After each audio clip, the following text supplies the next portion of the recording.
Hi, everyone.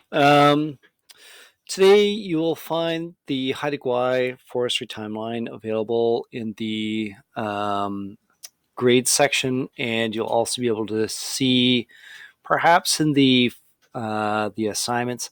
The trick was is I gave you two options of handing it in. One way was by a link, and the other way was to upload an actual file. So um, only I can only take one of those drop boxes and link it to the grades. So if you go to grades, it's going to show you exactly what mark you got. But when it comes to seeing the rubric or my comments, you're going to have to probably go into whichever assignment box that you had handed it into and see my comments in there. In general, people did a great job. I would say, by and large, most people got all of the major events from sort of the 1980s onwards, whereby, you're looking at the Haida Gwaii people becoming increasingly frustrated with the sort of unchecked forestry that was going on, in their uh, land, which doesn't have a treaty to resolve it. And um, what I was looking for, though, is to put that into context prior to the 1980s. I wanted you to mention about how in the 1950s and 60s, the government simply allowed the forestry companies to go in and uh, slash and cut whatever they wanted, and that's what sort of triggered the whole series of events thereafter. So if anything, if you lost a mark or two, was probably because I was looking for that initial sort of setup that, look, hey, there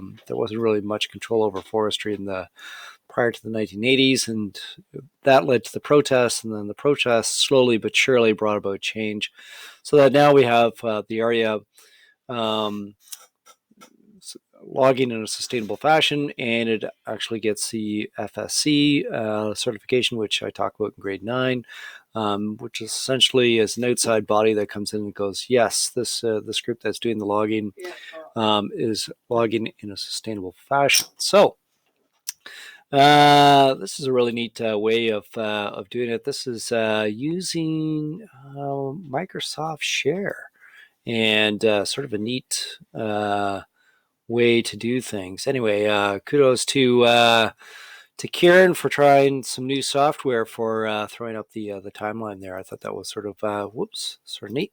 Um, as for this week, let's see here. So we're going to be working on the final project, and by now you've selected a topic, and the topic list is here. If there was something that you wanted to investigate, an environmental issue that wasn't on that topic list, you would just send me an email, and I would approve it. So hopefully you got started, maybe even finished the topic selection and proposal.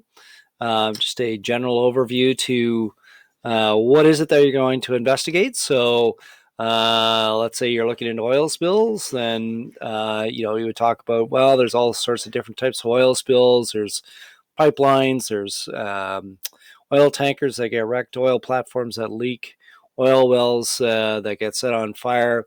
But I think my best bet is to investigate oil tankers and see how things have changed over time and what are the major environmental problems created from them. So then that's where you come up with the questions. All right, so what were the big oil spills in history? Where did they occur? What sort of, how long does it take for things to be cleaned up? What are the, go through all the different types of impacts, social, economic, environmental, you name it.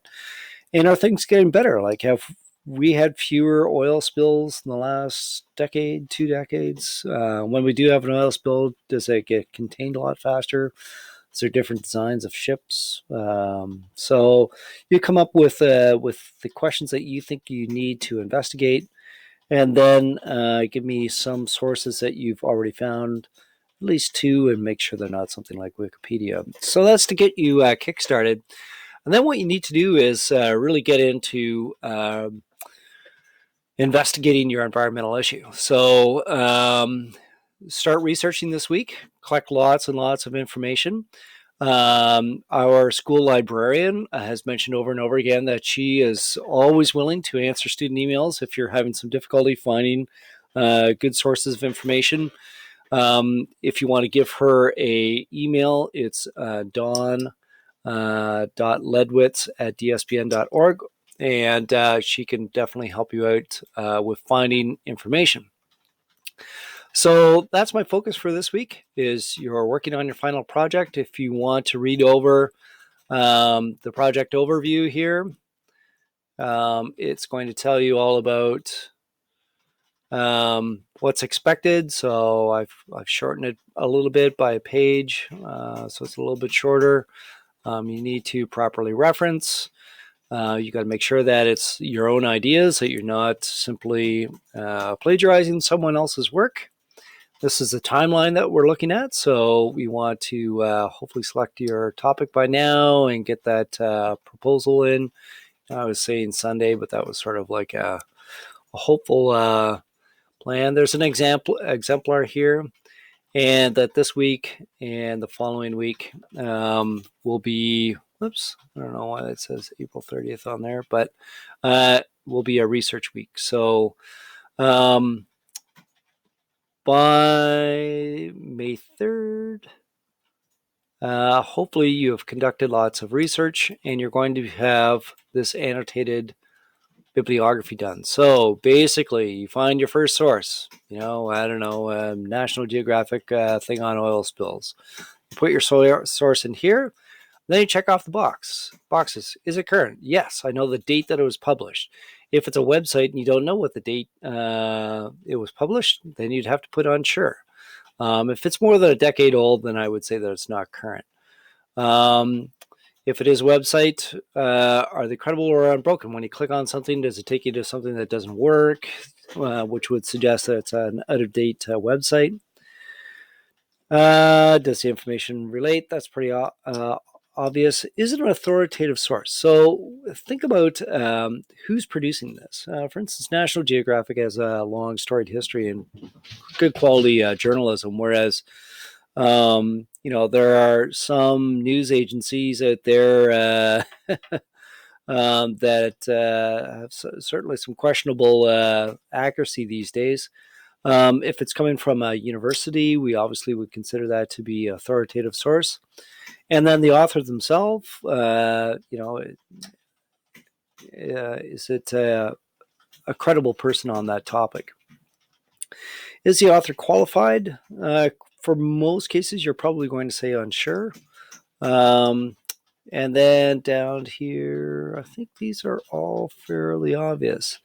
So the annotation is, basically spend a paragraph saying what are the main ideas that you got out of this thing. It's not all the research that you got out of there, but in general, I'm finding that in response to past oil spills, governments around the world have required that any ship coming into their port has to be double hulled, and that has resulted in far fewer oil spills or something along that line. And then do it all over again for your second source, your third source, and then at the very bottom here, you total up the number of yeses. If you got between 15 and 17 yeses, hey, it's good to go. If you got 4 to 5 no responses, then you would proceed with some caution. You may be sort of wondering about it, and so on. Give me your score for your first source, your second source, and your third source. And that will be your annotated bibliography.